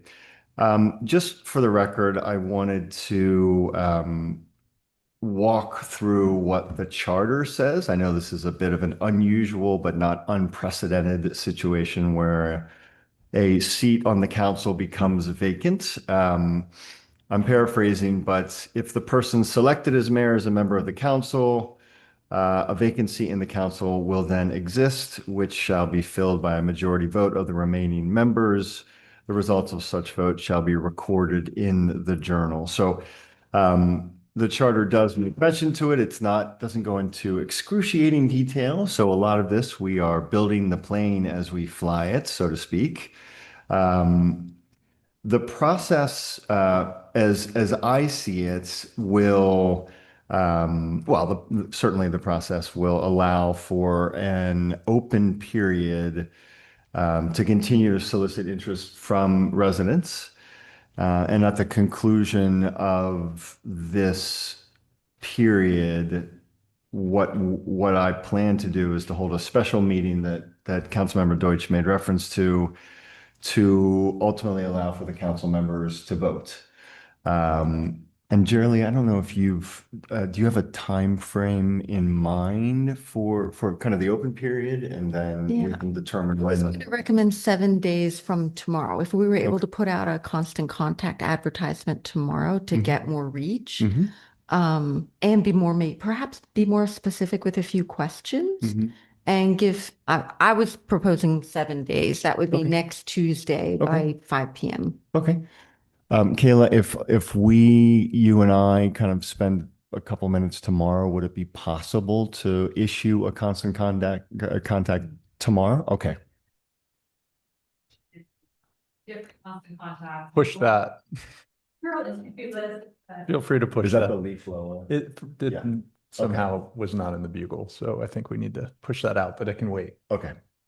So Kayla, you and I will work on that open period, soliciting additional interest. What kind of questions do we want to ask people to submit? Like why do they want to run? Why do Right. they want to serve? Yeah. How Why long would they do- want to serve? Relevant experience and skills, Right. perhaps. And then maybe if they have particular interest, areas of portfolio interest. Right. Those were the things that came to mind for me. I don't know if And then where they live, their address and how long Oh, they've yes. lived in Garrett Park. Yeah, you're right. Those are Right. qualifying points. Good. Yes. Mhm. So I had a couple, well, one thing before I forget is that they'll also have to fill out the financial disclosure form.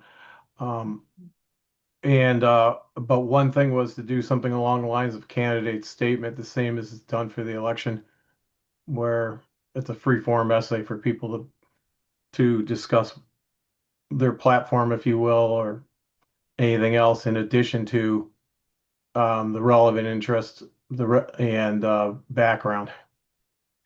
Yeah, thanks, Phil. I think that's what we're going to reference tomorrow in the constant contact. To be clear, as a point of order, this is a vote of the council, not of the general electorate. So it's a little bit different than the candidate statement. But Well, okay, I would disagree only because I think the candidate statement is more like it's not a candidate statement in the classic sense, but it is a statement from a potential candidate to be voted on, even though it's only going to be the council. I agree. And it's even more important because we don't have a candidate forum. We don't have a process that, when you're up for the community vote, you'd go through for electioneering, et But cetera. are we saying that, I would assume a candidate statement would encompass why your relevant experience? Yes, Are you s- yes. Right, so I think we're saying the same are we- thing, yeah. So- just giving them a little. Bill, you weren't structure. suggesting something separate other than a candidate statement that answers those questions and anything else the candidate would want to add? Right. I mean, there is going to be the candidate statement plus separate set of questions that Oh, would be okay. very specific because it would be things that we would probably want to know. And I think you suggested several of them, which I thought were good. And then I did have a question, which was, would we have a chance to interview the candidates before the vote? In other words, the candidates present themselves at the town council meeting. Town council members have a chance to ask candidates questions before we actually vote. I think that is something that we can do, absolutely. Knowing that we want to keep kind of to the confines of the time that we have laid out for the special meeting. But yeah, I think so. Bill, any questions that you might have for the candidates? I think that's helpful. And so To come to with a special meeting and present. Or- Questions before we vote. I assume that if we do interviews, that would have to be part of a public meeting unless we They- had a smaller group do the Actually, interviews. I could say, you actually do not have to conduct, it's a choice. You do not have to conduct the interviews in a public meeting. You could choose to do that privately because you're not acting as legislators in this capacity. You're acting in an administrative capacity. And I confirm That's that with helpful. I confirm that with the town attorney. Okay. So you can do it either way. But the special meeting would be public, so that would be a second, Right. there would be a meeting to do interviews and then a meeting to vote. Either that, or you could do Right. your interviews before your special meeting if you wanted, and then we've done closed sessions. I mean, this is not exactly a closed session, but we've done those before regular meetings Right. as well. So I think you have some options here, whatever you're most comfortable with. So what we do know is that we will issue a constant contact tomorrow. We will give 7 days. I was going to propose either the 20th, which is Wednesday, or the 21st, which is Thursday, for a special meeting. I would like to, if we're going to have any closed session prior to the open session, I don't want to have those on multiple days. I want to have those concurrently. And so if we can check our calendars. If I could suggest, that's right before Memorial Day weekend. If our Yeah. goal is to have the new candidate fully selected before the next council meeting, which is June 8th, we do have a little room there that we could maybe hold the meeting either that week of May 20, I'll say May 26th, since that's after the holiday, or June 1st. Only because that seems really tight to have 7 days for the candidate selections. That's the 19th, and then to have the meeting 1 or 2 days later. Okay. You're right. My goal is I just want to make sure that we have this seat filled for the June meeting. Yeah, So you're absolutely right. So And give the new member time to do some of the administrative yeah. onboarding prior to Mhm. sitting for the first time as a. Is everybody in town that week after Memorial I'm Day, good. or available, I should say, not in town, but available? Yeah. 28th, is that the Thursday that you want to do the meeting? I could be 28th, available May. the 28th. I can't do that. You can't do that. Well, I could, For the 27th? depends what time or,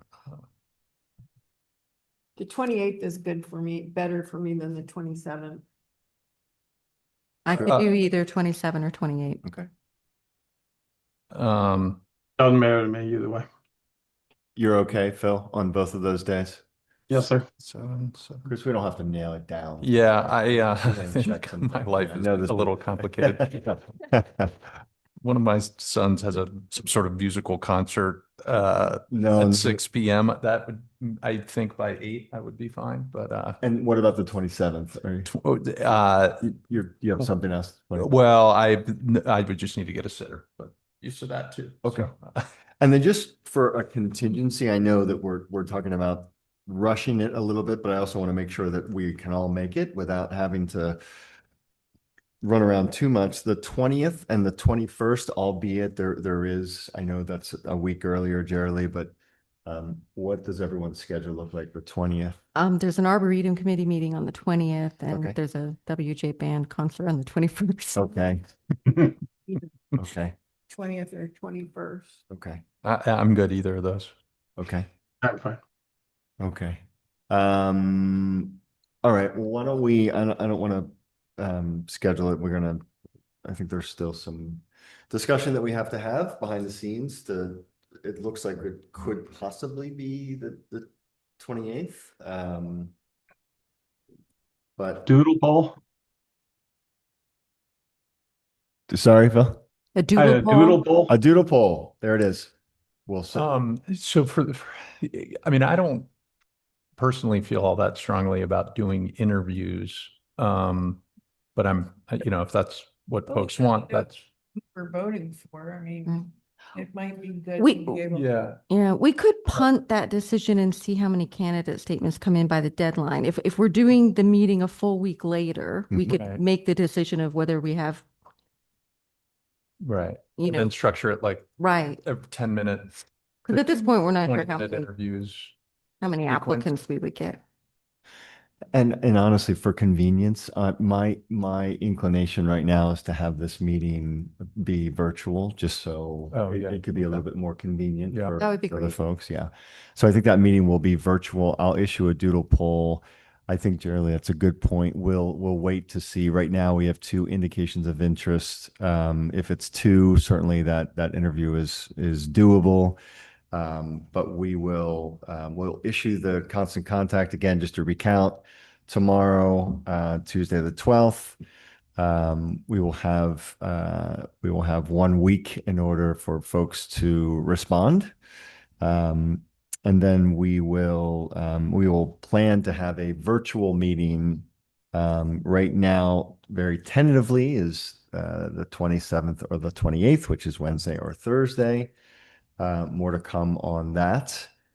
Any other thoughts in and around this very important piece of business that we're discussing? I'm grateful to have two strong candidates. Yes. So No, absolutely. We know we've got that. And we want to thank both of the candidates at this point for submitting the information that they have. Really, really fortunate to be looking at a couple different folks.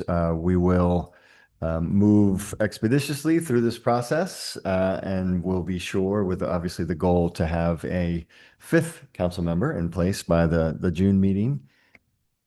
If I could just add, just to make sure that anyone who has already submitted a candidate email understands why we're soliciting additional. Right. It's simply because we want to make sure we're being transparent. And Yeah. since we hadn't officially advertised this opening and solicited invitations, it's not because we're making any judgments at this time at all on anyone who has thus I think it's the submitted- contrary. I think that submitted. we're Right, thrilled. exactly. Yeah, it's great that we have yeah. people stepping up, but we want to make sure we're fully transparent and give anyone who's interested in opportunities to submit a candidate statement.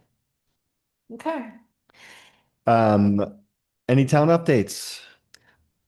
I had not requested ahead of time, but we have now scheduled an Arboretum tree walk on May 24th at 1 p.m. with the arborist. So that's the Sunday before Memorial Day. If people are interested, I'm not positive, but we'll make sure a listserv will go out, whether we're meeting at Penn Place or a different location this time.